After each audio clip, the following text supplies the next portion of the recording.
question is about Freemasons and the Illuminati and how far is too far to believe in this stuff. Some of you have no idea what I'm talking about at all. Some of you are like fascinated with this, and I am fascinated that so many of the younger generation are so fascinated with this. There's this idea, this conspiracy idea that there are organizations that actually rule the world, okay? They're the original Illuminati that you are speaking of, it's the name of the organization, was founded in 1776, okay? And there's these theories that presidents and people and Freemasons are another. If you go to the Masons Lodge or whatever, that this is an extension of a secret society, that truly these are the people who are making the decisions about who gets elected or who lives or dies or how governments rise and fall and those kinds of things. So the question is, do I think that that's real? I'm assuming, and to how much should we believe or not believe in? One, I believe obviously that the Masons exist, the Freemasons exist. I believe there are secret societies and organizations. I believe that by the very nature of their secrecy, it lends itself to more of this conspiracy theory, because the less that you know, the more that you imagine. Does that make sense? When I don't know stuff, then I fill in the blanks and I fill in the gaps. Now, that being said, do I believe that there are rich people or powerful people who are making political decisions in the world because of their money or because of their influence? Absolutely. Do I know if it's at a round table underground somewhere in England where the 8 most powerful guys in the world decide who's going to live and die? I'm not there. Those 8 guys may meet, but I'm still alive.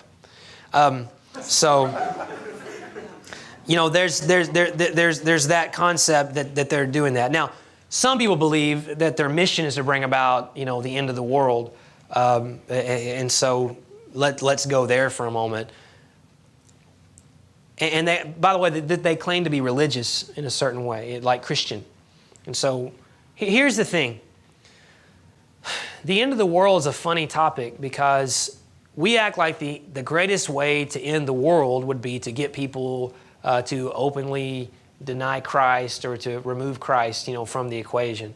And I kind of believe that the enemy's scheme is a little different than that, that the best way to end the world is to get Christians to think that they're Christians who never sell out their lives to Christ. That's a much better plan, because now no one's going to fight against that. The Bible calls that having a form of godliness but denying the power thereof. Meaning you say you wear the shirt and go to church and all those things, but you literally in your life are not surrendered at all to the work of God to change you. You do not care about other people. You do not love God, love people. But you can wear the title Christian as if you were born into it.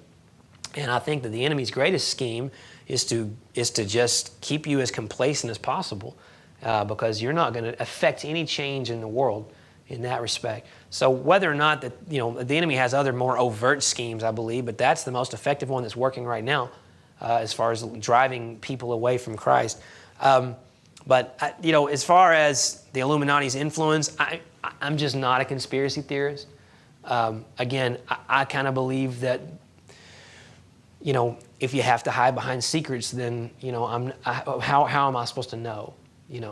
I would say this, that the people that they are putting into power, if that's the case, seem to not be playing out the plan very well.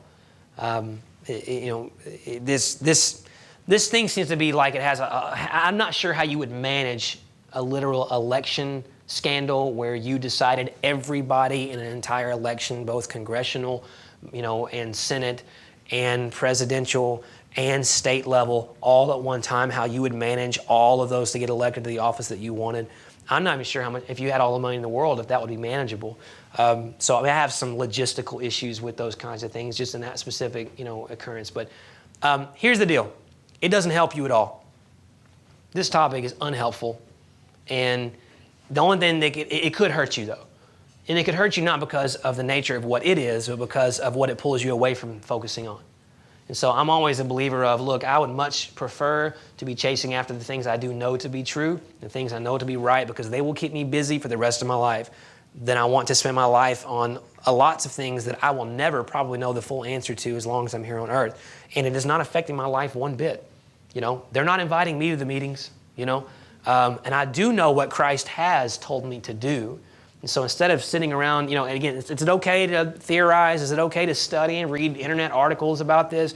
I think it's fine to a certain extent. If you become obsessed about anything that you emphasize above the things you're supposed to be doing in your life and your calling, then it can become a distraction, and that can hurt you in the long run.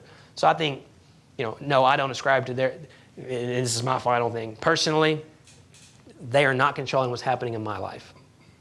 I can tell you that. I know who's controlling what's happening in my life. And so that's not my preacher answer. That's a guy who follows Christ.